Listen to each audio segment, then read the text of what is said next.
Wolfpack, what's going on? It's your boy, the Wolf of Roto Street, rotostreetjournal.com. We breed and feed you fantasy wolves here with your Week 10 fantasy football rankings rundown. Going to dive into all your sit-start questions, of course. Going to hit my rankings for the week and just talk about who I'm higher on, lower on, dig into all that stuff you love, the fantasy points against, the matchups, everything you need to make your sound decisions now that we're only 5 weeks away, oh my God, from the fantasy football playoffs. You need to get those wins. So come on in, Wolfpack, if you haven't already and you're willing to consider giving us a thumbs up, helping us get out to more people would mean the world. If you want to support the site, nice, free, easy way to do that.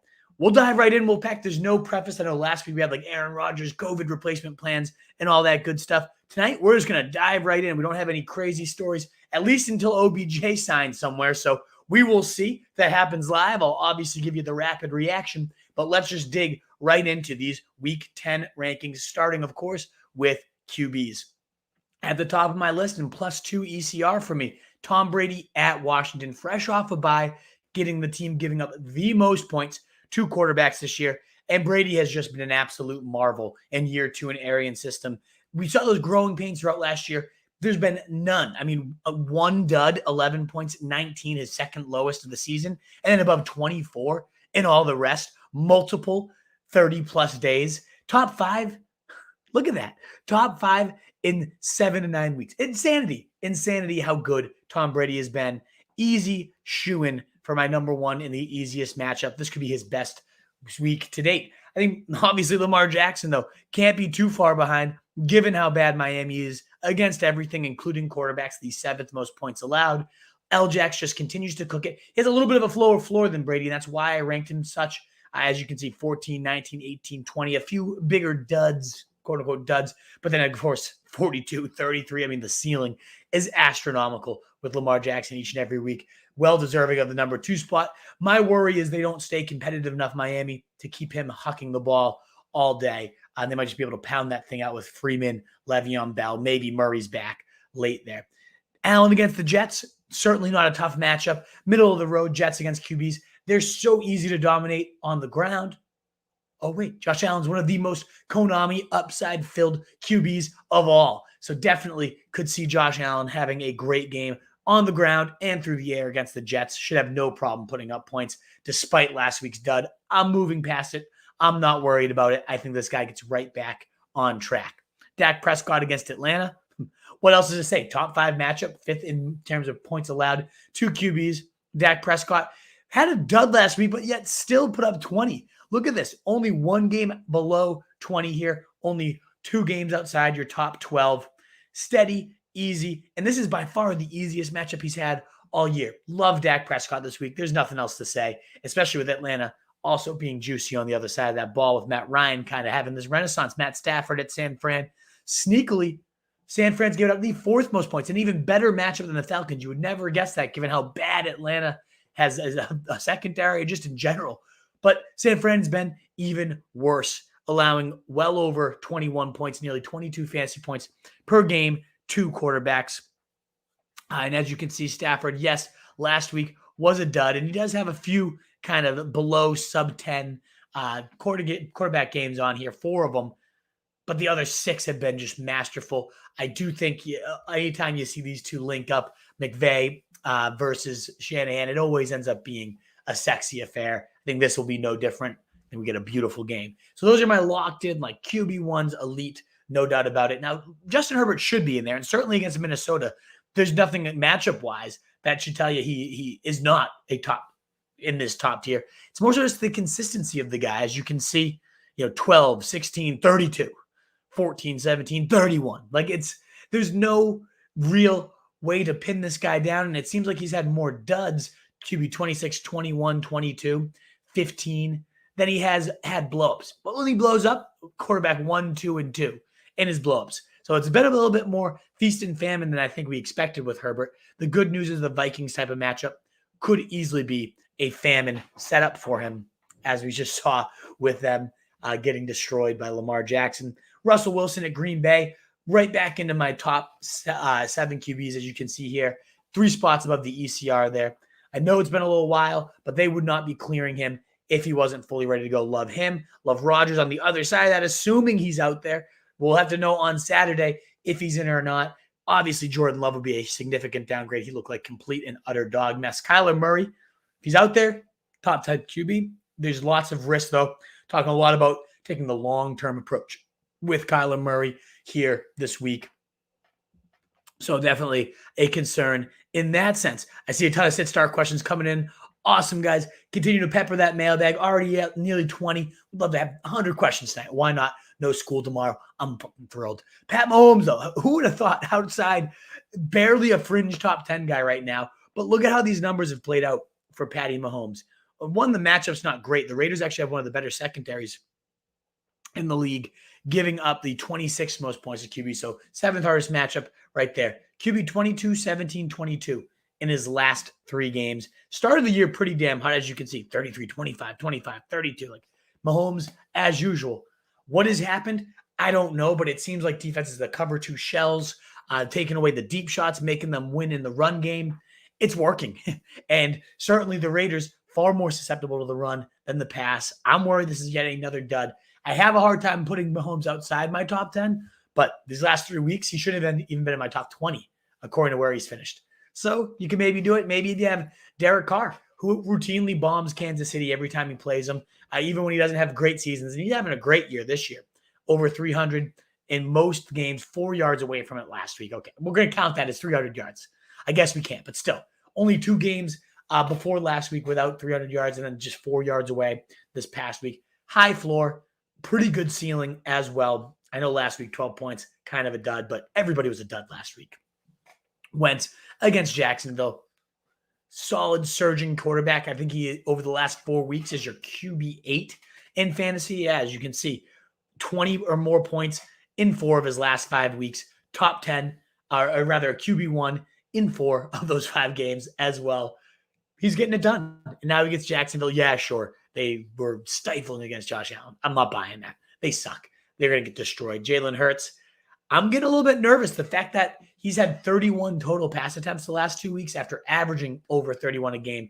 They have really committed to the run, and it's hurt his fantasy output now, 11 and 17. Granted, the rushing yards last week in rushing TD, 62 and 1, did kind of save him. Finishes a top 12 guy, but he is no longer that lock for, as you saw, 7 straight 20-plus days, 7 straight QB 10 or better performances. Not there anymore. And Denver is one of the better defenses. We saw them just take out Dak Prescott for 3 3/4 game, like 90% of that game. They got a couple late drives, and Dak ended up getting a 20-point day out of it. But man, they had him under wraps the entire time. And then we got, wrapping up this tier, Matty Ice on the other side of Dallas. Great matchup for QBs in terms of the 6 most points allowed there. Matt Ryan, it's been a little up or down, but he seems to have found his groove over these last couple of weeks with 29, 22, 18, 8, and 29. So very usable in 4 of his last 5 games. That Arthur Smith offense does seem to be cooking. I think this could be another 25-plus day in a game where they're going to certainly need to be chasing points. Even without Calvin Ridley, he seems to continue to get it done. So big fan of Matt Ryan. Kirk Cousins, every time I'm low on him, and as you can see here, I'm -1 ECR. He seems to thrive. 22, QB7 last week. I was below on him. Chargers, though, one of the toughest matchups, 3rd fewest points to the position. It should be a shootout, but I don't love him. And then Tannehill rounding out my top. I mean, I don't even know if he belongs in this tier. I've been low on him all year. As you can see, pretty rightfully so. 3 games above 20, 3 games inside your top 12. All the rest have been out. Just not the same offense without Derrick Henry, and certainly just anyways was not the same offense for Ryan Tannehill. Now with Arthur Smith over there in Atlanta, I think he belongs in this tier. And this tier was like your last remaining fringe QB1s, high-end QB2s. Now we're in like you're desperate. Well, here's some guys to potentially stream. Would like Tua if he plays tomorrow night. We'll find out if he does. Baltimore's defense has given up by far the most big plays on the year. Tua does have the arm. He hasn't been roping it too often, but I could see this a game they're needing to chase points. If he's out there, pretty viable play. If not, Jacoby Brissett will kind of slide into Trevor Lawrence range right there. Taylor Heineke might end up being one of the better streams of this week. The Bucs are giving up the 9th most points to signal callers. Heineke did have on the year, I think he's like 20-5 of his games. Yeah, 22, 3, 4. 4 games above 20 points. So 50-50 shot, essentially, at 20 or more. Tampa Bay, though, they're going to need points. I think this ends up being one of those plus 20 games. It sounds like the MRI on Fitzmagic came back pretty negative. They didn't take their time. And so more Heineke experience, a little bit of rushing upside, certainly near the stripe. Not so bad. Bridgewater, Philly's been sneaky pretty good on the year. They're 17th in points allowed, though, the quarterback position. They're good against receivers. Slay's been lockdown status. But ultimately, not anything too tough for signal callers. And Bridgewater's coming off, 20-something points last week? 22. QB6 last week. 20-plus points in 3 of his last 5, as you can see here. Mediocre matchup for a mediocre guy. I'd rather have Heineke streaming in there. You guys go whichever way you'd like. The floor is certainly safer with Bridgewater, but if I'm this desperate, I'd go for the ceiling. Nobody down here needs to be streamed. Maybe Mac Jones is starting to cook a little bit. Ben Roethlisberger gets Detroit. Woo. Enjoy your 14, 15-point top ceiling. I do think Baker does obviously look better without Odell, but it's still, that's always going to flow through the run game. All righty, guys, let's move on to running backs. Continue again to get those sit-start questions in. Continue again to please consider giving us that thumbs up, helping this get out to more people, helping the Wolfpack grow.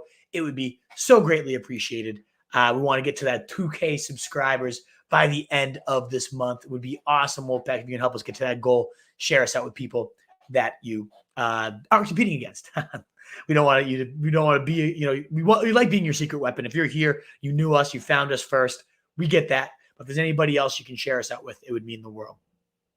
Let's get on now to our running back rankings of this week. Number 1, Najee Harris. What's there left to do for this guy?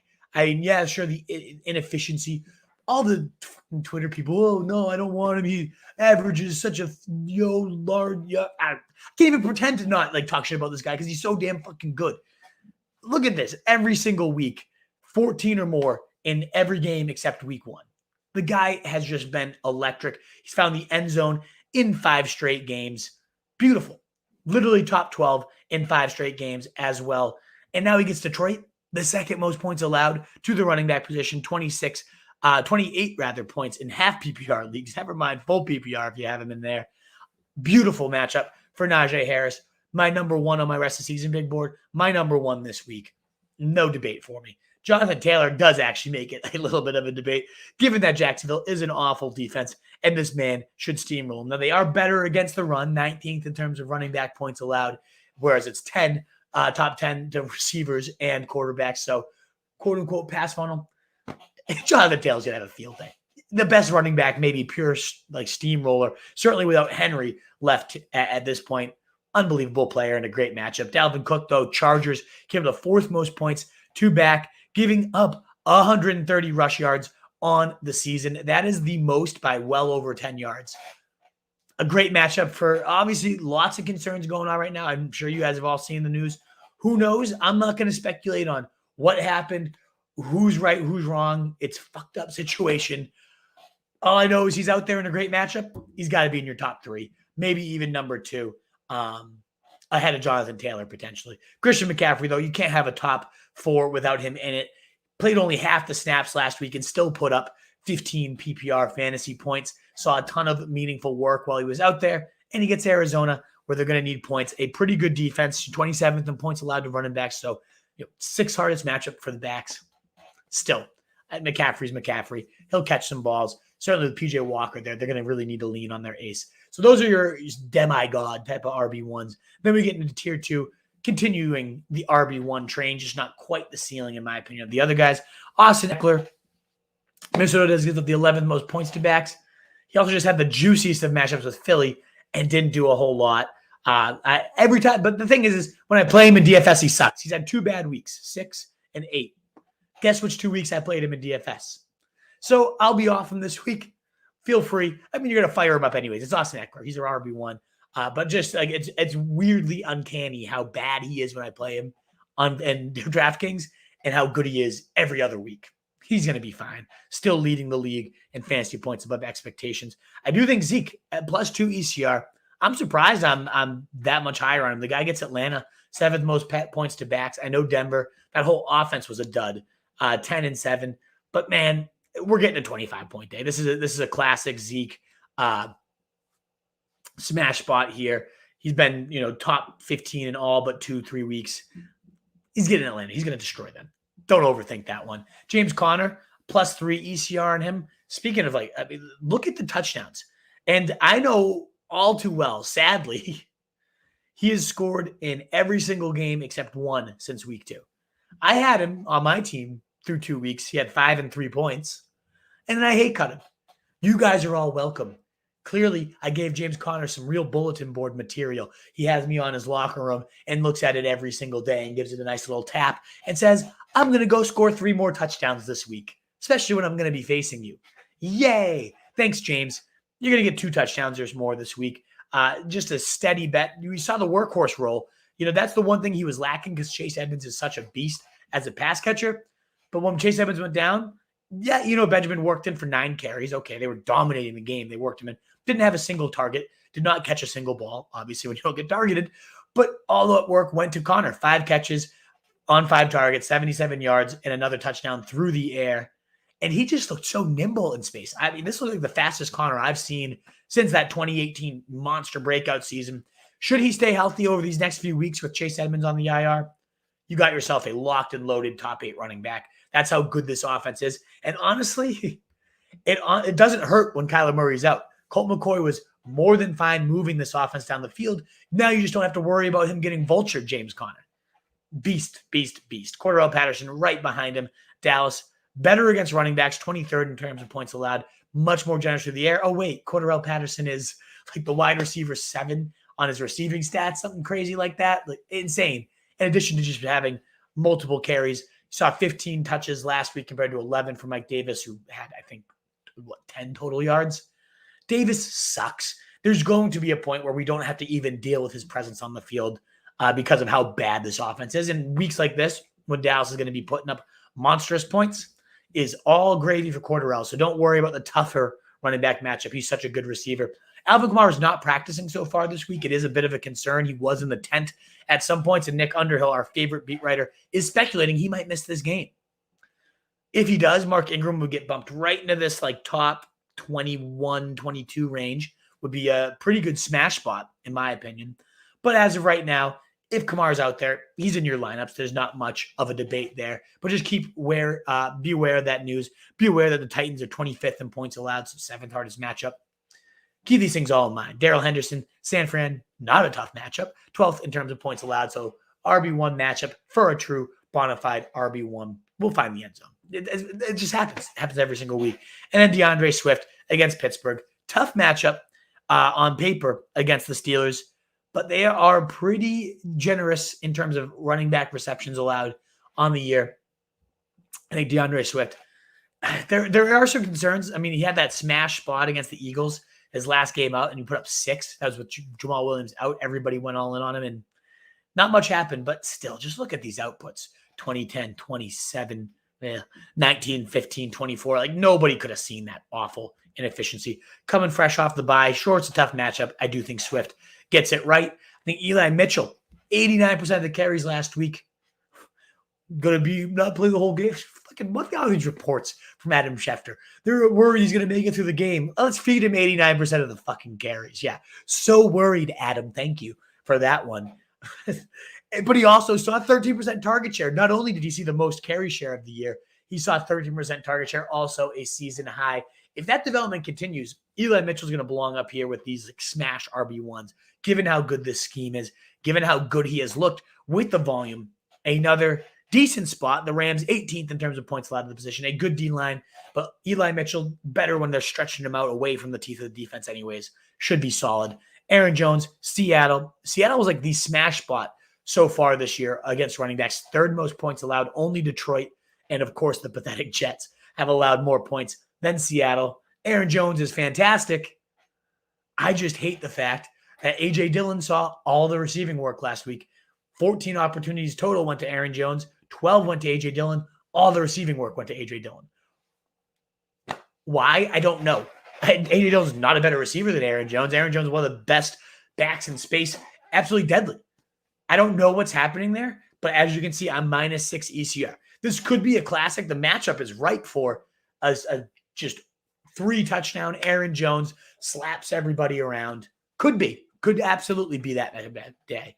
But as you can see, I am worried about the usage, these concerning trends. I rank him more inside my upside RB2s, like lower end RB1s, until I see this trend go otherwise. And it doesn't seem like it's heading otherwise. So just keep that in mind. Leonard Fournette, Washington's better against the run than they are the pass. That's because they're worse pass D. They're not that good against the run. 15th, right in the middle of the pack there. Fournette should be fine. Should see a touchdown. Josh Jacobs, pretty good.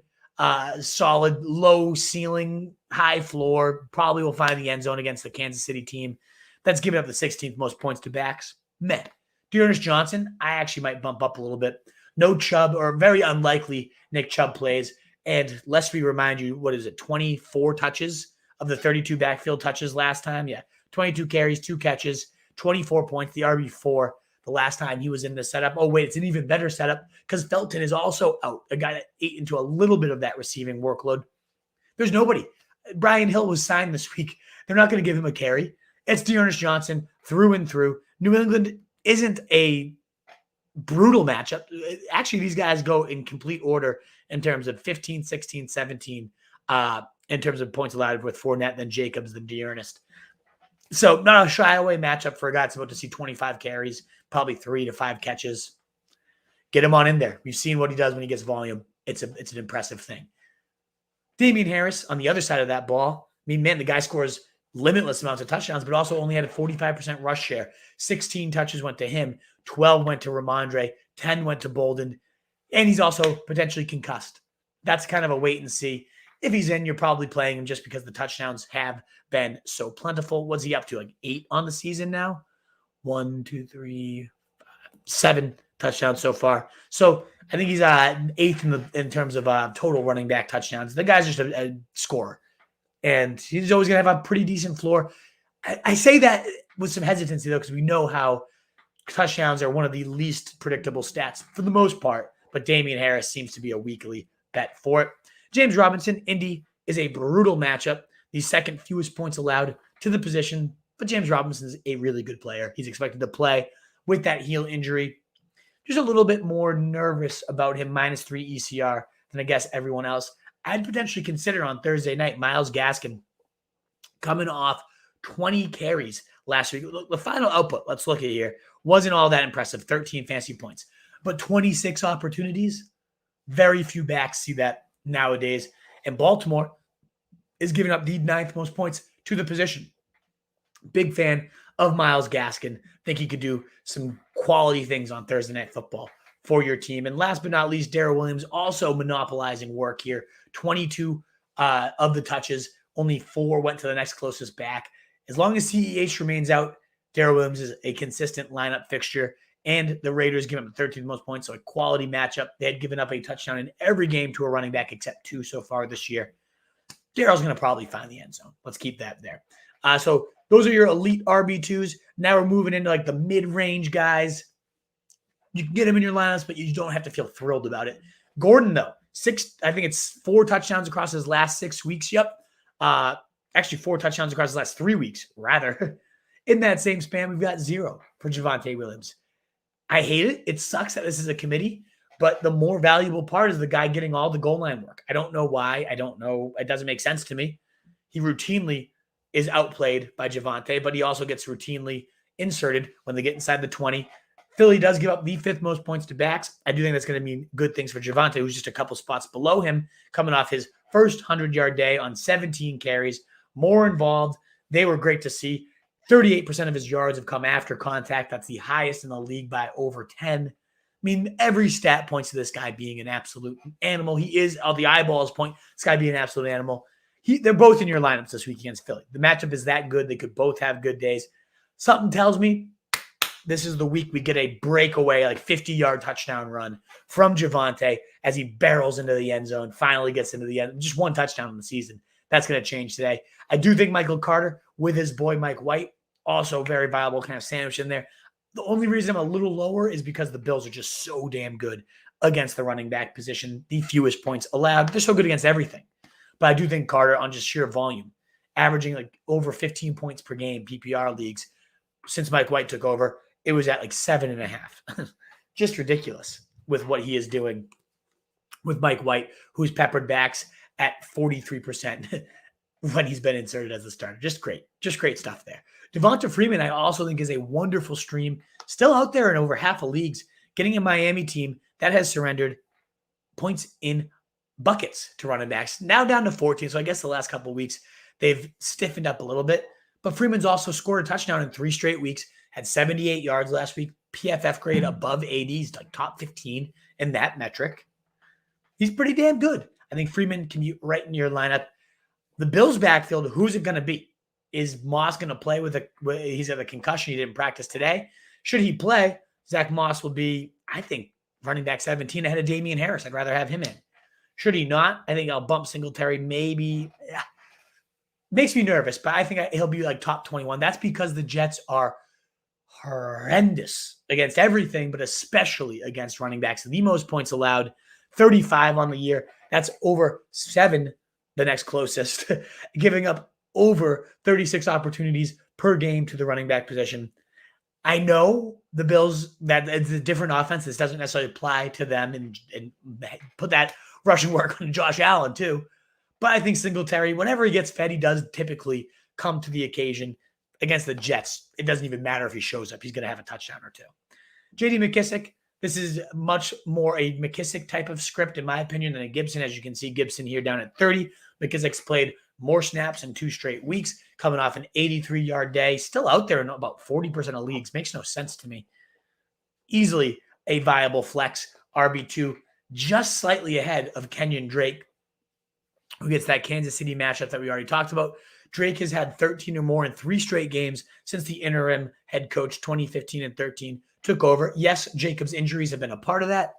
That doesn't mean Jacobs' injuries are about to just disappear either. So I do think Drake, as you can see, +6 ECR, one of my higher of the week. We'll talk about him in more depth. We have seen Jordan Howard now go for 15 and 17 points, 18 and 13. Whatever, close enough. RB 11 and 13, and took over the backfield this last week. The most carries an Eagle runner has seen all year. Denver, not the best of matchups. They did just take Zeke quite down a peg. I am nervous. This is like a bus spot where everyone goes to stream him, but we shall see. Collins, is Carson playing or is he not? If Carson's not, a viable stream, no doubt about it. But we will find out if Carson practiced today. I don't know if anybody out there has seen some news on Carson and what his status is. Please keep me posted. And as I already said, Gibson at 30. Then we're getting into we'll go through this tier and that's about it. This kind of, if you need them as a flex, you can, but ideally these guys aren't in your lineup. Dylan, though, as we talked about, 4 catches, seeing more and more work. Okay and viable as a stream, 11, 8, -1. Oh boy. 10, 16, 6, nothing sexy, but the work is great in terms of the way it's elevating the receiving wise. And should anything ever happen to Jones, he'll be a monster. But Seattle, that is a spot where he could get some pretty decent work. Pollard, similar in Atlanta, just 2 easy matchups for 2 solid talents. Sometimes that works out even when they're the second fiddle. So those guys could potentially be streamed, even though they're significantly more valuable as bench plays. 2 of the highest bench upside guys you could possibly have in fantasy. AP found the end zone. Didn't look overly sexy, though. 36. He looked 36. Still led the team in carries, was getting some wildcat, was kind of the backbone of that rushing attack. I wonder if Foreman, who averaged nearly 6 yards a carry, gets more work this week. I do know New Orleans, one of the toughest matchups, 4th fewest points to running backs on the year. That's not great, but every week AP is going to be a very solid bet to find the end zone. Hines, what a monstrous week. Last week with 20-something points. Still out there in 40% of leagues at 19 fantasy points in half PPR leagues. We do some bonuses too in my league, so you got up to 21 where I play. Viable against the Jags. That's how bad the Jags are, even though they're better against running backs, just an overall bad team. Ingram could, as we were talking about, should Kamara miss the game, would shoot right into this, probably below Gordon and Carter, but right in this top 25 range, right ahead of Devonta, maybe even Javonte. That's where he would shoot. Even if he doesn't, he's seen some meaningful work. He had 11 opportunities last week, 9 carries, actually 14 opportunities. That was more than I expected. Damn. 9 points, racking up some decent yards. racking up some catches. Correct me if I'm wrong. I think that was more catches and maybe even more targets than Alvin Kamara had. 5 catches, 4 catches for Kamara, 7 targets. Yeah, more catches for Ingram in a week. Shoosh. That's also another reason why, even if Kamara plays, tough matchup, dinged up, and Ingram getting some serious work, all reasons to be down on him. McNichols did see some receiving work, saw 7 carries. Scott was clear second fiddle to Jordan Howard. I really don't want to go back there. I've cut him where I have him. We could see Bolden skyrocket up these ranks because we do have those head concerns for Harris, for Ramondre. He could be the lead back, and similar to Mark Ingram, would slide in right in this range because we already know how good of a pass catcher he is. Do want to highlight as well, top 25 weeks in 3 straight games for Ty Johnson, 25, 12, and 21 for him. That's actually pretty usable. 10 points in 4 straight games out there in most leagues. You could potentially toss him in there. And Edo Benjamin, the last name I want to highlight, and then the rest of this is just pure crap. Come on, you can do better. Mostly bench stashes down here. But Edo Benjamin, 9 carries, found the end zone, nice 21-yard zip. All the talk this week has been, yes, it's the James Conner show, but this guy will be more involved moving forward. So got a stash out there in most leagues, someone to keep on your radar. Awesome. Well, I'd love to see we got 31 of you here. That's so exciting. So pumped to continue to grow these numbers with you. If you haven't already and you're willing to, consider giving this a thumbs up. Would mean the world as we continue to grow this pack. Get your questions on in. We're now up to nearly 40. Love to see that as well. We, of course, will hit them all once I'm done. We're about a little bit over halfway done at this point because I go through tight ends, defenses, and kickers much quicker. We will take our time here with your wide receivers, and then close after that will be to your questions. So thanks again so much for being here, Wolfpack. Again, if you appreciate this or you like what we're doing, give it a thumbs up and especially consider helping us get to 2K on YouTube. If you're on Facebook and you haven't already, come join us on YouTube. We will be moving over there exclusively at some point this year, potentially, certainly in the off season. So try to make that move already. Help us get to 2K would mean the world because it just helps us monetize a little easier on YouTube. And people can send super chats. You guys have been so generous with that throughout the year. Let's get back to your questions. Enough of me hyping us up and on to wide receivers. Love the Cooper Kupp storyline this last week. They're no longer, apparently in his league, fantasy leagues, his dad would always draft Cooper Kupp. The league mates would always be like, all right, let's get the pick done with and kind of let him fall. They're all saying no way anymore. And of course they would say no way. The guy has seen 9 or more targets in every single week, has been top 12 in all but 2 weeks. And only one semi-dud with 9 points. Look at these numbers. 20 or more, 30 or more. I can't even keep looking at it. It's just too fucking sexy. I don't want to get that horned up on live air here. My God, I love Cooper Kupp. Ridiculous year. I just only wish I had him in a few more leagues. I often went Robert Woods over him, and that opportunity cost has been killer. Still very, very solid. You got Devonta Adams in a top. Where do we got the Seahawks ranked against? They're 18, so not that great of a matchup. In fact, San Fran is a more generous team, so Cooper Kupp, smash, smash, smash, smash, smash. Devonta Adams, though, not too far behind against Seattle, even though they're 18th, middle of the pack. A.J. Brown against New Orleans. New Orleans is the definition of a pass funnel, and pass funnel specifically to wide receivers. Bottom 4 in terms of running back points allowed. Mediocre against the quarterbacks because they're good at tight ends. They're bottom 5 against tight ends, but wide receivers just murder this team. And A.J. Brown will murder this team. He's seen, I believe, 13 targets, 11, 11, 9. So solid. And as you can see, 13, 23, 23, 7 last week. That was the Rams, one of the tougher matchups you can have. I can forgive it. I think we're just right back to A.J. Brown. Smash mode. Tyreek Hill a little bit lower on him against the Raiders, who are giving up the 3rd fewest points to wide receivers. It's less about him. It's more about Pat Mahomes just being a douche. Jackson Mahomes, really, the douche of all douches, the king douche. Anybody else hate Jackson Mahomes out there? I think he might be one of the worst human beings on this planet. That's a pretty terrible thing to say when there's murderers and awful shit going on. But in terms of the non-criminals, that guy is just disturbingly horrible. Chris Godwin at 5, but foot injury might actually be out this week, in which case I would put Mike Evans against a Washington team of the 2nd most points to wide receivers, in particular giving up huge plays. Only the Ravens have given up more big plays. I could see Mike Evans as high as my wide receiver 3 if Godwin and it's looking like Antonio Brown, you can kind of cross him out already this week, out of the boot, but still rehabbing his way back. So keep your eyes on Godwin, a smash play if he's in, of course. But should he miss the game, Evans would be that much better. Both of them are absolute studs without AB. But if there's just one man standing, awesome stuff. Don't know what it is about this show. Maybe I need to go eat some oysters or something. Stephon Diggs at New York Jets. A little bit lower on this guy. He's had one 100-yard game so far this year. One. Very, very mediocre. He had 7 games in 2020 last year of that. The Jets are actually decently, they're solid, I guess, against receivers. I shouldn't say like great, but 25th, so 7th fewest.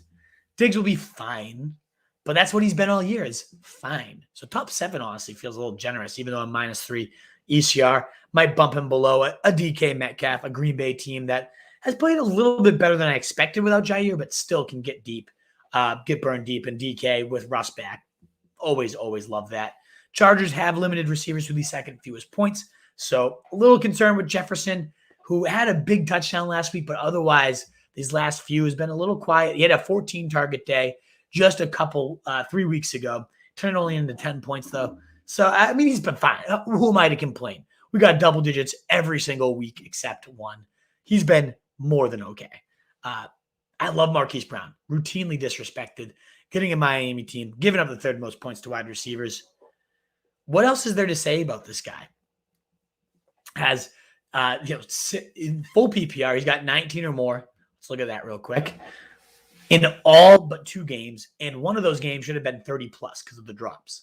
So really, there's only been 1 game, if it wasn't for drops, that this guy's been below 19 points. You don't think he's going to do that against a Miami team, giving up 34 points to wide receivers? You're out of your mind. 12 and 14 targets across his last 2. He's got 10 or more in 3 of his last 4 games in targets.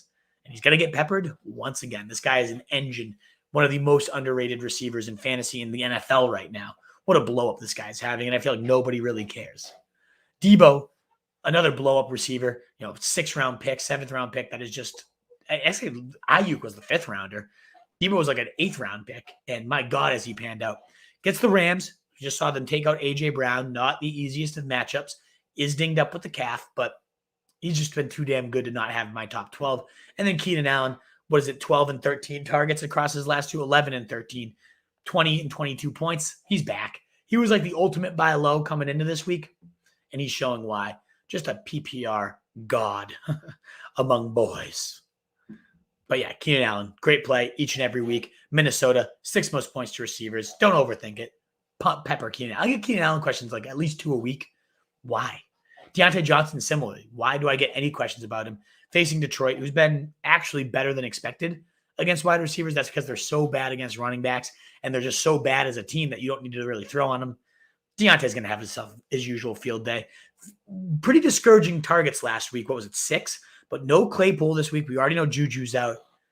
Pencil him right in for 13+ looks. Pat Fry without Claypool. That's another tick, tick, tick, tick, tick. Whew. We'll get to tight ends in a second. I am a little bit lower on CeeDee Lamb this week. Not because of the matchup, not because of the talent. Atlanta, 12th most points to receivers. CeeDee Lamb, just a monster. But it's been boom or bust. 17, 32, 14. You think he finally finds some consistency, and bam, 3 points. Kicks you right in the balls. Maybe that's because he's not that healthy. Maybe it was a tough Denver defense. Either way, just a reminder that his floor is a lot lower than some of these target hogs above him. Terry McLaurin, Tampa Bay 11th most points to receivers. They're going to need to throw. It's just been so up or down because his quarterback blows. But, man, I love that player. There's a smidge lower on him. I guess I'm a little bit lower on and Michael Pittman here entering my so these guys round out my QB ones. Wide receiver ones. These would be your elite 2s, acceptable ones. I think McLaurin actually belongs more in that tier. It's not that I don't like Pittman. I guess I just like the guys ahead of him a little bit more.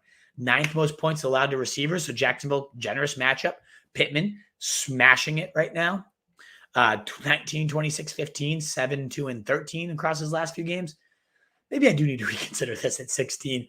Good matchup for a guy that's been top 13 in 3 straight. Yeah, I guess I am a little low, but it's who do you put him in above? For me, not, maybe up to not Deontay. See, that's what it is. It's less about him. Honestly, it's like Stephon Diggs maybe below him at this point. So I don't know. What you guys tell me? Am I nuts where I have Pittman at -7 ECR? It feels like I'm far too low, but it's nothing against him. Guy's been balling. Tyler Lockett, 17, gets his boy Russ back, fresh off a 12-catch day anyways with Geno. Love to see it. Amari Cooper, Atlanta. Great matchup for a great talent. Should get it done.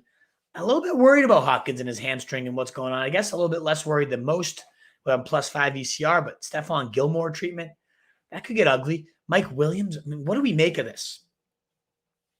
5 targets and 16 against Cleveland, but then 4. So 1 quality game, 2, 4, 3, 7 half PPR points in 4 of his last 5.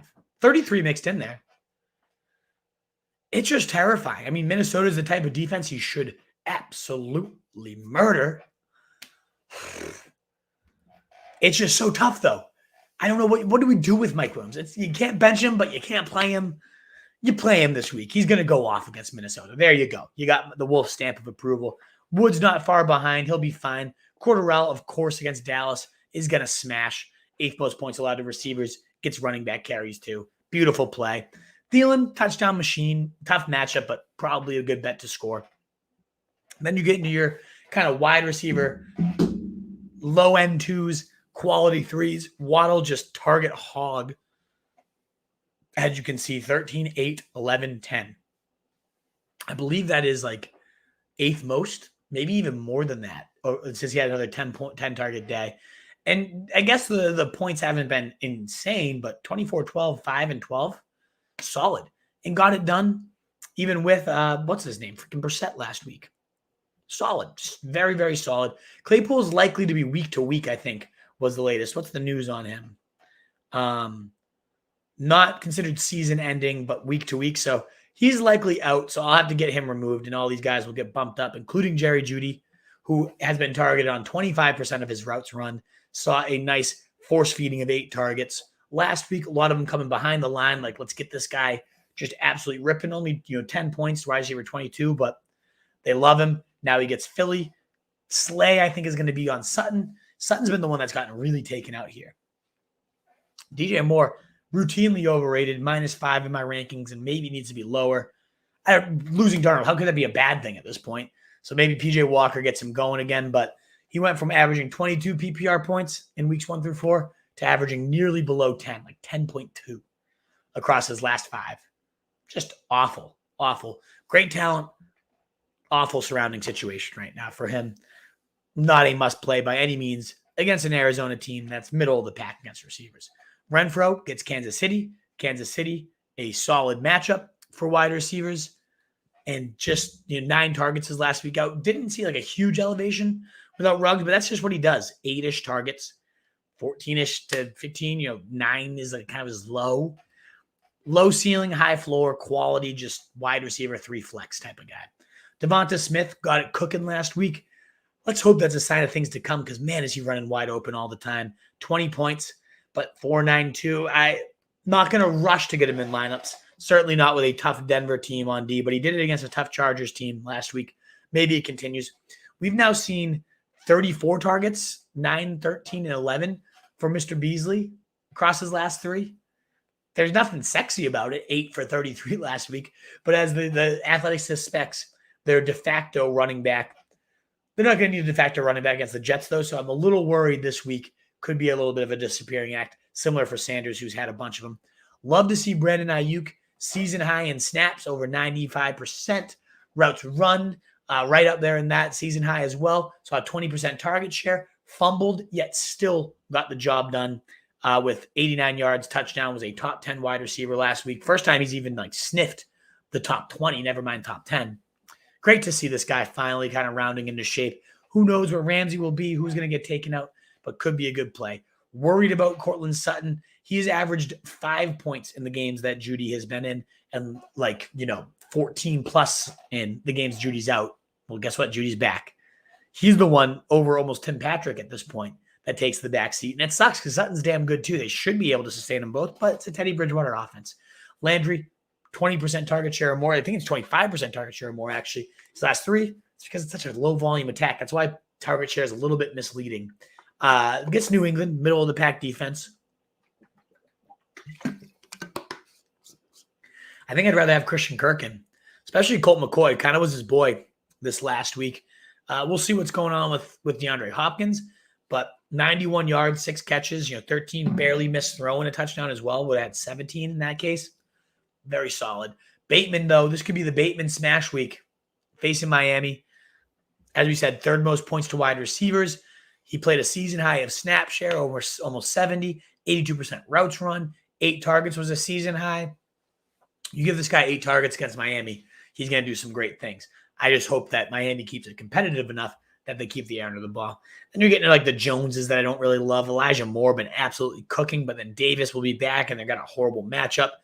You're getting to the guys I really hope you don't have to play. Maybe Tim Patrick killing number 3 corners right now, leading the team in receiving back-to-back weeks even with Judy back.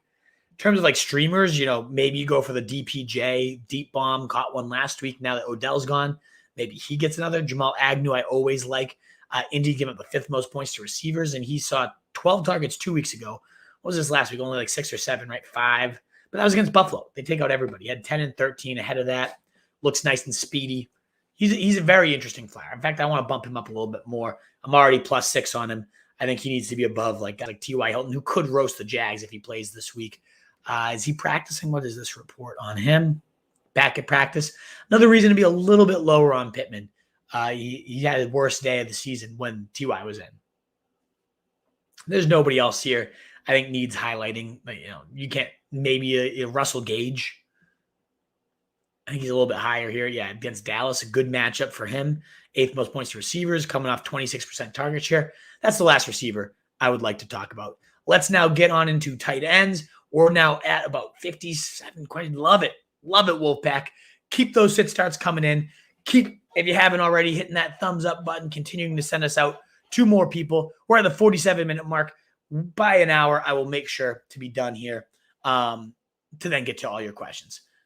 Travis Kelce, you're clear, far and away, number 1 guy. No ifs, ands, or buts about it. Doesn't matter about matchup. Doesn't matter about anything.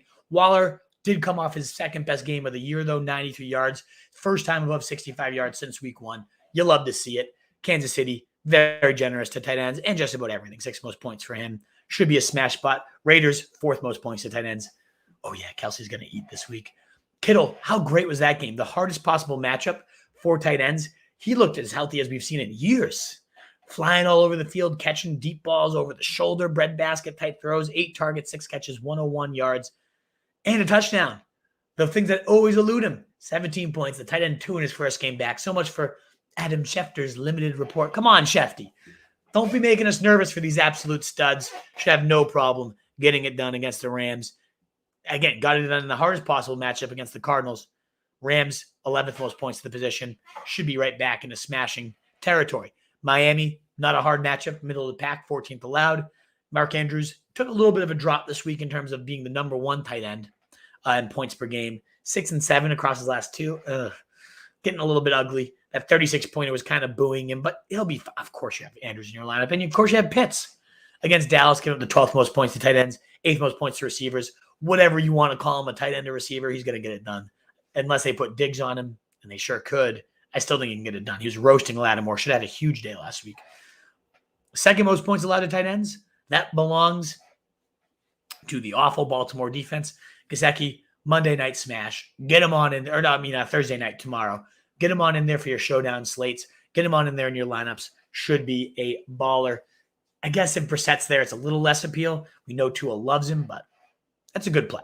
Dallas Goedert, too, averaging 34% target share, I think it is now, compared to an 11% target share with Ertz there. Great play. Hawkinson, volume-wise, decent bet. Matchup-wise against Pittsburgh, okay. They're middle of the road against tight ends. I don't know. I don't love him. Every week I feel like I'm a little lower on him. Knox, if he plays, top 10 for me. Is there any news on practice status, anything of that nature? Limited on Wednesday. Okay, get on in there, baby. Get on in there, Dawson. Dalton Schultz, routinely a top 10 tight end. Last week was a little underwhelming against Denver. Yeah, 7 points. Ooh, ugly. But no Blake Jarwin now on the IR. I think we see a return to these like 23 to 10 through 23 type days, double digits.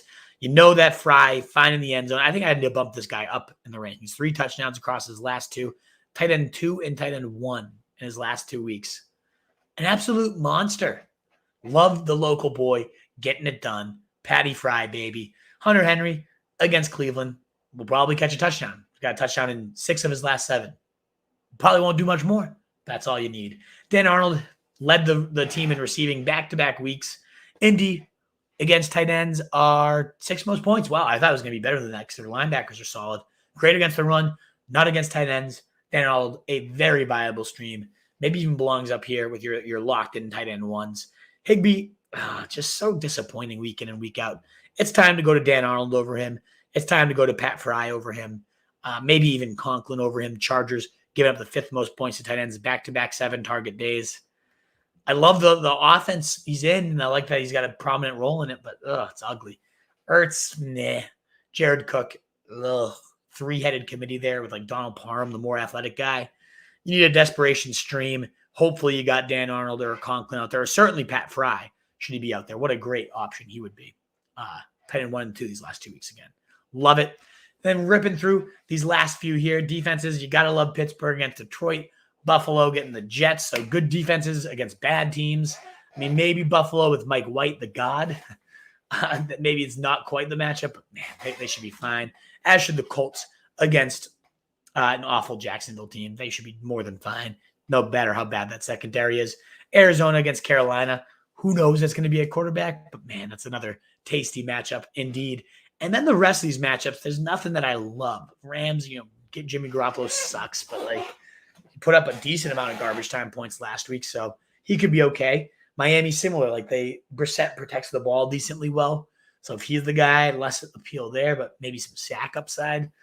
I just don't really love any of these defenses. Don't hate the Bucs against a turnover-prone Taylor Heineke. Don't really love the Pats against a Cleveland team that's starting to surge. Don't hate the Broncos against Philly. That's a team that Jalen Hurts could combust at any point. I have a weird feeling this is going to be like the week Jalen Hurts gets benched. I don't know why. Just kind of do. Saints, like solid defense that just hasn't been that great in fantasy for most weeks because they ultimately don't get a ton of set. I don't know. There's just nothing that you got to love here. Like I'm lower on the Cowboys. I think Atlanta's offense has been significantly better than when it was a team you want to stream against. I think the Raiders against Pat Mahomes could honestly be one of your better matchups. That's a top 10 matchup so far this year. So if you're desperate for a streamer, I would look at maybe the Raiders here. And then last but not least, last and least, kickers, Tyler Bass. Your usual big 3 here. Nick Folk right on the cusp of there. Greg Zerlin, I think, is on the COVID list, so he's probably out, will be cut. I think Younghoe Koo, though, starting to get it cooking. Double-digit points, 11, 12, 10, 9. I think he missed one, so I had 10 in my league. He's getting it cooking in a nice match against Dallas, certainly higher on him. You can see the rest of this solid, Boswell getting Detroit should be fine there. He's out there in a ton of leagues. Bullock, very solid leg. Just continues to get it done. Made a little bit of a dud last week with 4, but had 11, 11, and 12. Before that, I think he could be a solid play for you. Would go for Younghoe Koo and Greg Joseph still out there in well over half of leagues. I feel like he leads the league in 50-yard attempts. Kind of like the sneaky Younghoe Koo of this year. Those are just some options to toss out there if you need a kicker. Folks, thank you so much for listening to all that insight. I appreciate you sitting here with me on that. And now, as promised, as we always do, we will hit your mailbag. Let's get to all these questions. Well over 60 at this point. Love to see it. Thank you so much again for being here, Wolfpack. As we get to all your questions, if you haven't hit thumbs up already and you like what we've been talking about, please consider giving it. I wouldn't keep begging 4 times a show if it didn't help us get out to more people. Our YouTube has grown exponentially because of you guys like you coming in here, giving the thumbs up, sharing it out, and help us get to that 2K mission would mean the world. Let's start with you, Troy. First question of the night. Always love your show. Awesome, Troy. I really appreciate your kind words. First year playing since Ray Rice was a thing. I'm glad you're back. I'm glad you found us on your way back. You're welcome. And thank you for always coming in, man. That's awesome. I'm just happy to hear we're doing well for you and you're enjoying it with enjoying the show, but also enjoying fantasy again. Welcome back. What up, Giuseppe? Hanging great. Have the day off tomorrow, so if I have a little more pep in my step, you can probably tell. Fucking love just having a nice Thursday off. And of course, more importantly, salute to the service out there, Veterans Day tomorrow.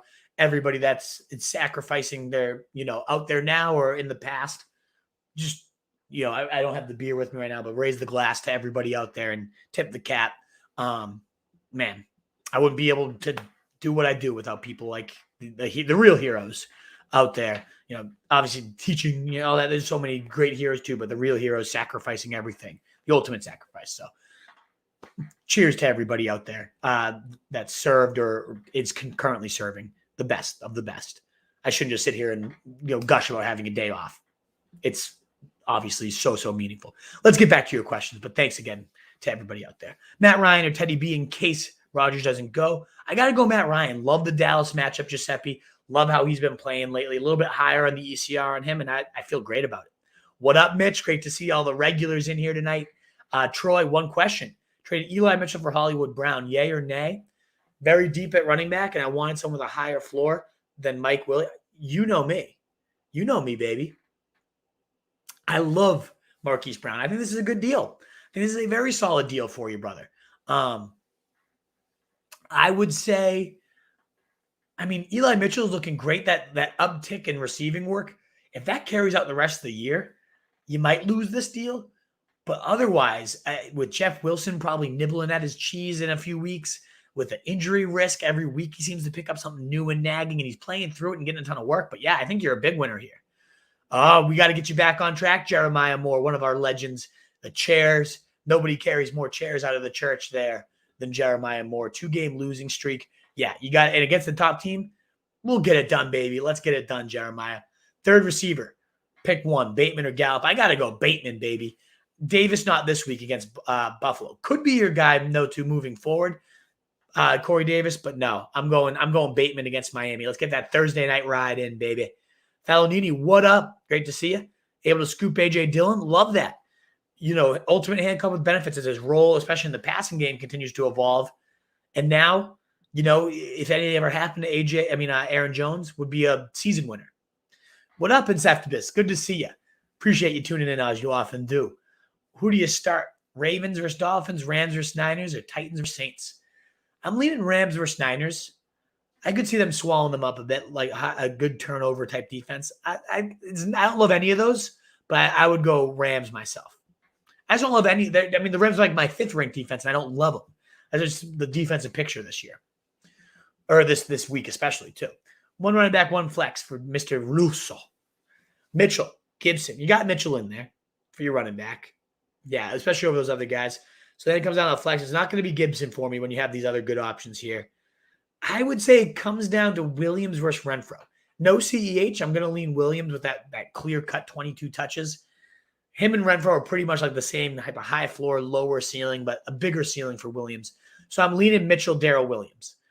If CEH is back, then you just pivot right on over to Renfro. No two. Pick 2 Dearness, Singletary, Mitchell, Javonte, and Sanders. As long as Chubb is out, it's Dearness and Mitchell for me. Lock those guys immediately in. Singletary, if Moss is out, would definitely have to start warranting some consideration given the Jets matchup too.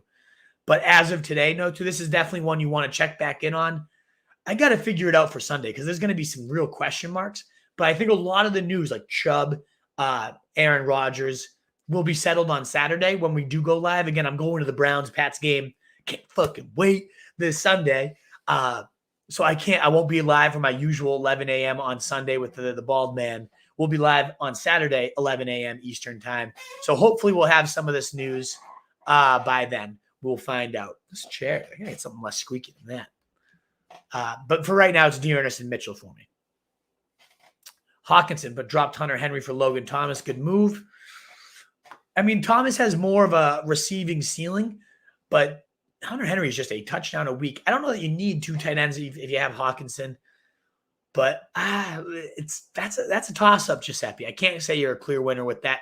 Could be. The ceiling of Thomas is better, but he might not play this week. Hunter Henry's been a touchdown a week type of guy.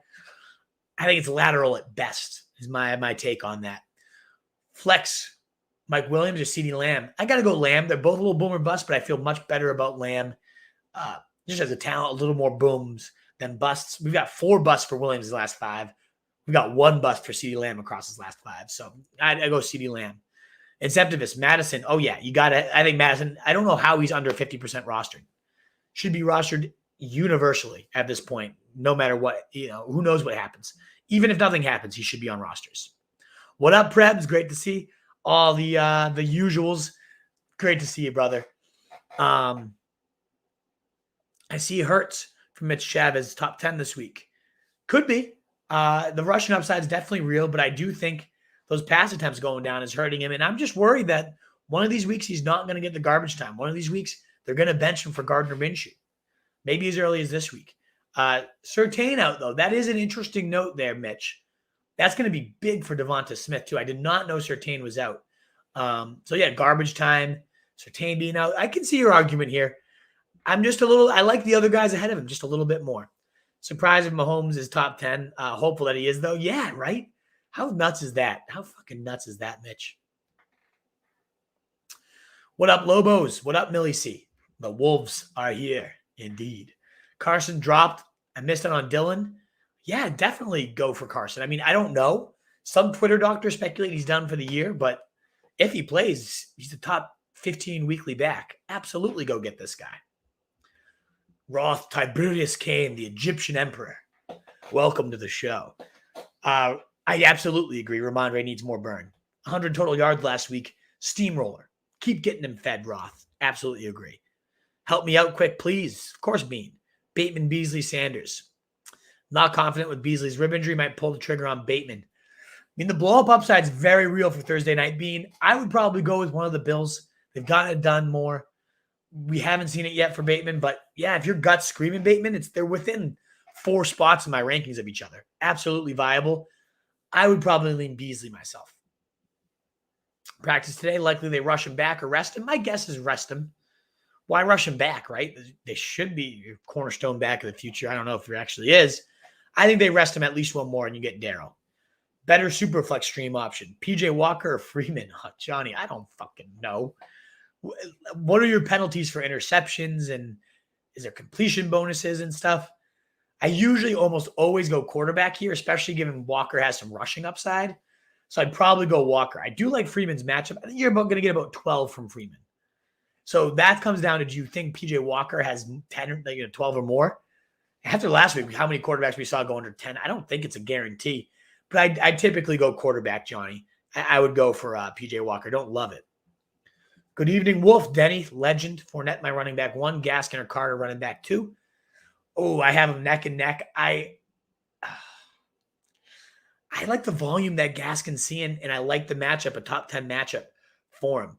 So I have Gaskin 19, Carter 22. It's a matchup against the Bills, a tough one. So I'm going to go Gaskin there. But you know as well as I do, Denny, even in good matchups, we've seen Gaskin just disappear. But I think without Malcolm Brown, it's a higher, it's more difficult to disappear, I should say. Devonta Freeman worth streaming if I have running backs. Yeah. No, not over Robinson or Patterson, though. I think he's definitely a viable streamer, but not over those guys, Diego. Able to snag Dearness and Jordan Howard off waivers. Great. Perfect running back fill-ins. Lamar, Kamara, Dearness, Judy, Sanders, or Bateman for wide receiver 2. What is your question, Grind? You got space these out and ask your questions clearly, Grind. You're a regular here. This is a lot to figure out. I think Dearness, you have to lock in. And your wide receiver, I'd go Judy. If that helps you out. I hope so. If that answers your question. Austin Hensley just traded Debo and Jones for Eckler. I love that move. Aaron Jones. Which Jones are we talking? Aaron Jones, I do think is down, but that's still a pretty good haul. Eckler, Woods, and Montgomery. Oh, I think you fleeced him. For just Eckler, I would have been like on the fence for.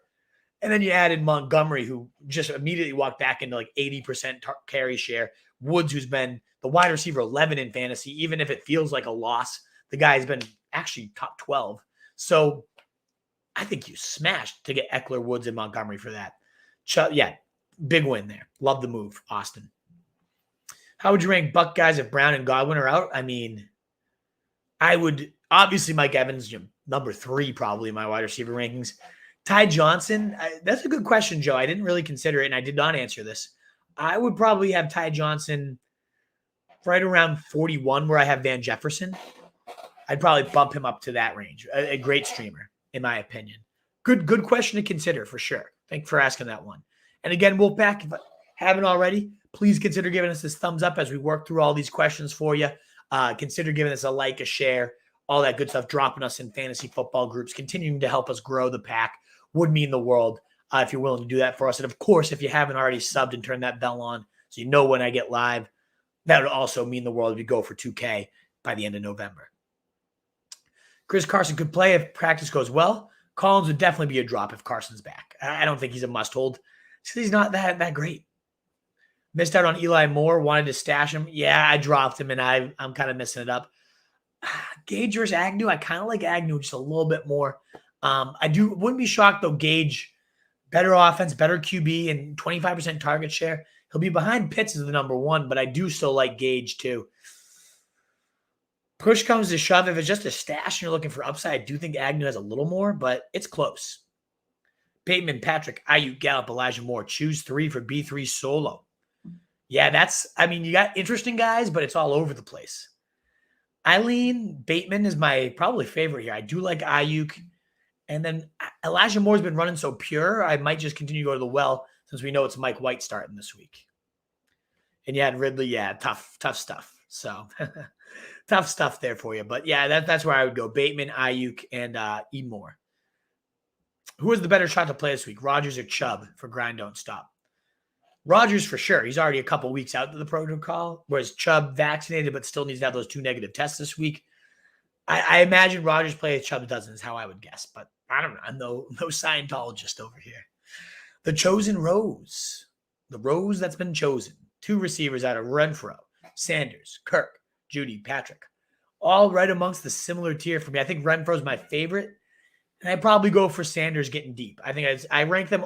Oh, Jerry Judy is in there, rather. Okay, Jerry Judy and Renfro is where I go. Sorry, I almost overlooked that. Judy and Renfro for me. What defense you trust more this week, Cardinals or Bills?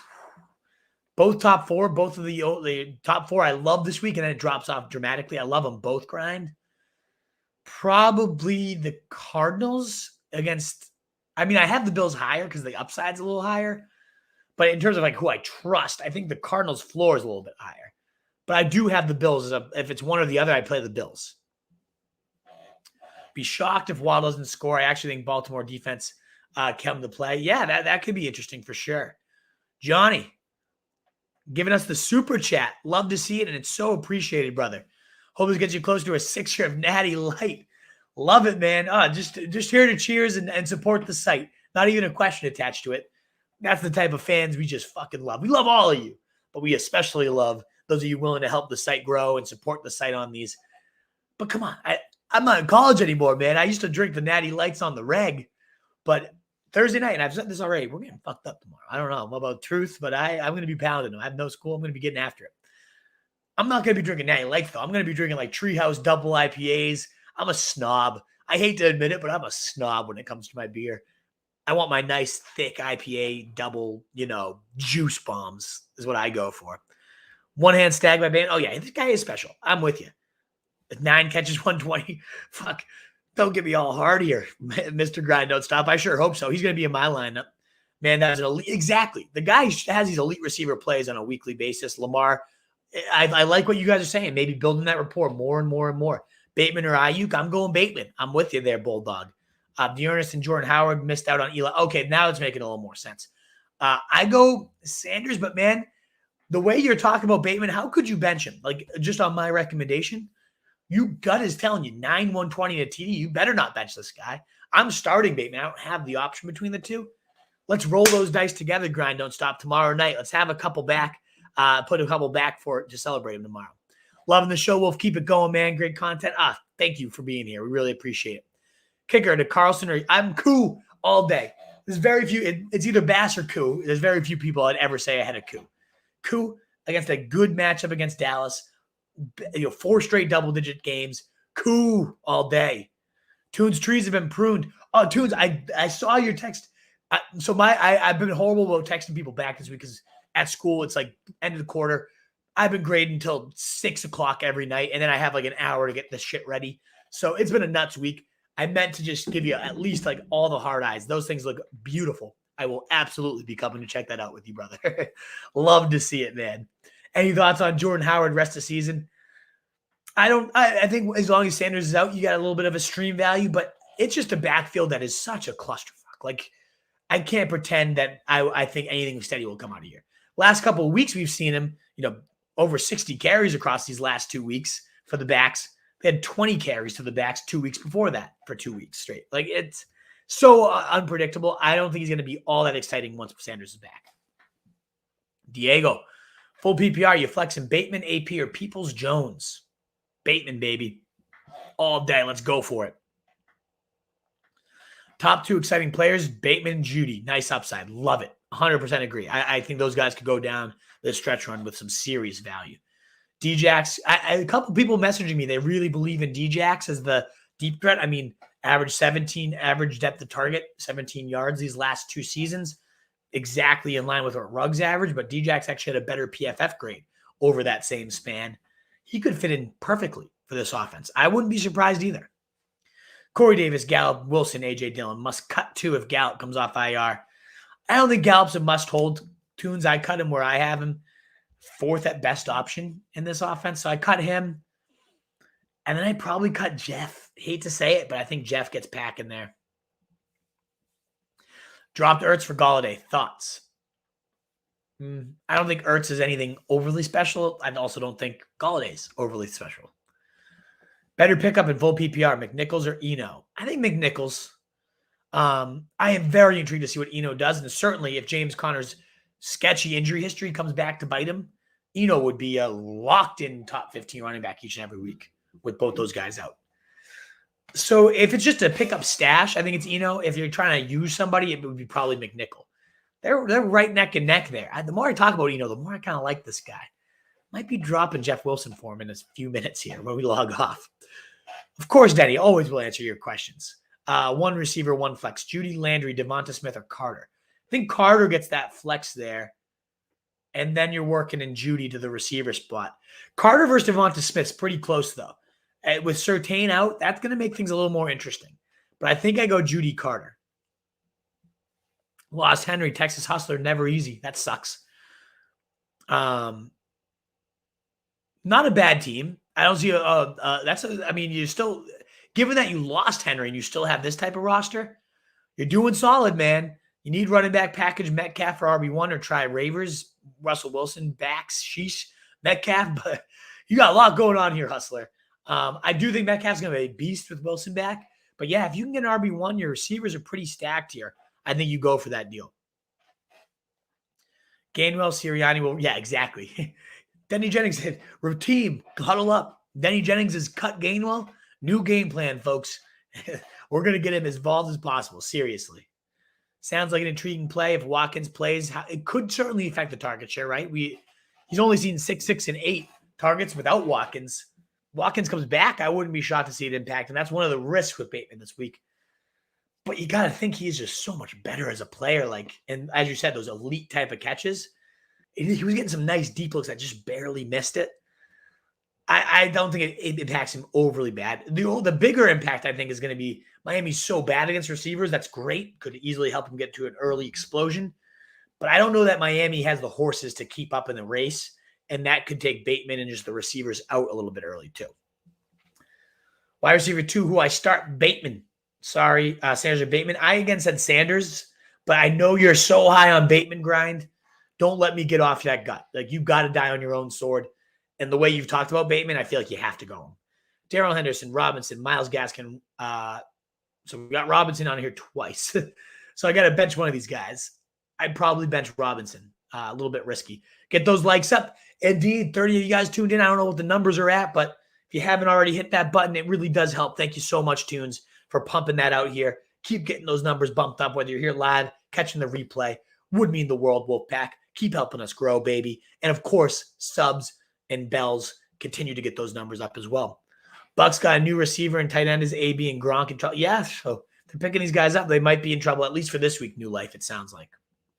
Dropped Ertz for Galladay. We already covered that one for you, and it is what it is. Not overly excited, but not like upset about it either. Still got Gesicki and Logan. So, yeah, you didn't need a tight end by any means. Trade Lockett and Michael Carter for Robinson and Brandon Cooks. Yeah, Diggs and Terry. That's a pretty lateral move, in my opinion. You get a big running back upgrade if Robinson's healthy. I don't know that I want to buy into this heel thing. Running back foot injuries always sketch me out. I could see Lockett going bananas down the stretch, and Carter's playing his best ball with Mike White. I think I hold Pats, like a lateral move at best.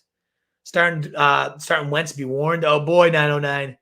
I will avoid Wentz like the plague this week. The curse of your QB starts is very, very real. Bateman, a league winner, asks Rico Baptiste. He could be. The fact that he hasn't blown up without Watkins on the field has me a little capped. As a talent, he's got the ability to be a league winner. He's got the quarterback and the wide receiver, the upside to be one, but it's tough to know. Diego, much appreciated with the super chat. Always love the stream, Wolf. Thank you so much. You've been here for a while now, and I love it, man. Last one, Bateman or Freeman, flex PPR. Enjoy Gillette. Much appreciated. I sure will. And thank you so much for your generous super chat. That $10 will go right to a beautiful Gillette Stadium beer. I actually found a little spot. I know I'm getting off that. Don't worry. I'm going to get your question by all means. I found a little spot in Gillette where they serve like Heady Topper and Focal Banger, these great Vermont like double IPAs. And it's the same price almost as Bud Light. So that $9 is going to go to a beautiful craft beer at the sneaky little craft beer stand in Gillette. So thank you so much, Diego. Much appreciated for supporting the pack here. This is a tricky one. I think the floor lies with Freeman, assuming Murray's out. Now, if Murray plays, no brainer. We don't even think about this. We put Bateman in and stop talking about it, right? If Murray is out, though, again, Freeman a touchdown in 3 straight weeks, catches plenty of balls for PPR leagues, ran 32 routes last week. I love Bateman. The ceiling is certainly higher there with a talent like that. But if gun to my head and I had to pick one of these guys, I'd probably go Freeman. I will say I always caution people from putting a Thursday night guy in the flex in case, COVID or something unthinkable happened. You lose some flexibility. That's why it's called the flex, of course, when you burn that flex spot. So I caution, but obviously if you have like 2 horses, you don't want to put them in the flex for lineup aesthetics. I get that too. So as of right now, assuming Murray's out, I'm going to go Freeman. Unless you're a severe underdog and you want a big ceiling. Because Bateman, I'd hate to tell you Freeman on this $10 super bet, and then this is the week Bateman, as Grind Don't Stop said, 9-120 TD. As Grind Don't Stop says here, everyone roll the dice on Bateman. I'm doing it. I got him in my big league. I'm rolling those dice. But if I had the option to go Freeman, I probably would. Let's just put it that way. All righty. Where were we? Sarah. Half-PPR, Peterson, Freeman, Singletary. I think we got to go Singletary, assuming Moss is out. The tough part of this is Freeman plays tomorrow. So I don't know that you can wait it out, and I don't know if Peterson's a good enough option to wait it out. I might just go Freeman tomorrow. Again, touchdown in 3 straight weeks, probably going to find that end zone yet again. I don't think Chubb's going to play, to answer your second part of the question either. When Murray comes back, do you think it's his backfield or Freeman's? I think it's just a clusterfuck. I don't think it's anybody's new life. It's just a 3-headed nightmare. Waddle or Judy? I'm going to go Waddle. Thursday night, not a tough matchup. 10-plus targets in 3 of his last 4. The lowest target share was 8. I love it. Tunes, great point. Stop saying, yeah, exactly. Edo Benjamin's definitely going to be gone by the time I log off. Fucking pricks. You know exactly that's the one issue. You're right. I can't keep talking about my moves here. Julio, Sutton, Ayuk, pick one. I think it's still Sutton, Millie C, but I don't love any of these 3. I think Sutton's one of those types of guys, though, as soon as we bench him because he's sucking, that's when he just goes banana land. Bateman or Sanders in flex, or here's a curveball, Dawson Knox in the flex. I'm wondering about Knox in the flex too, Moreno. M. Sanders is not playing, though, so it's Bateman as of right now, but we also don't know if Knox is going to play. I think you just got to play Bateman. I mean, you're stacking the Ravens big time with Andrews, but the matchup's right against the bad Miami defense. So Miles Sanders isn't playing, so that one's easy. You just have to play the guy you have available. We don't know if Knox is playing. If I knew Knox was playing on Sunday, I'd probably say him. Among the best bets for a touchdown each week. But as of right now, I think you just got to go with Bateman. Darrell Henderson for G. Gaskin or Bateman. You got to go Darrell Henderson. You can't bench that guy. Gonna miss tomorrow. Oh, sorry to miss you, Denny, but sounds like a great reason. Surprise homecoming for your buddy back. Have an extra one with your buddy on me for him. Tell him we salute the service. Absolutely. What a day. Have a bunch with your buddy to celebrate him in the service. So hope to see you on Saturday for sure. If you can come on in, great. Have one. Have your buddy have a beer with us. You know we're going to be getting after it, Denny. Me and the Truth already talked about it. So if you can make it, great. But if not, it's obviously like way more priority there. Cheers to your friend, and I'll put one back on the stream either way for him tomorrow. Should I be starting the Muth over fan? Oh yeah, the Muth is tight end 1 and 2 these last 2 weeks.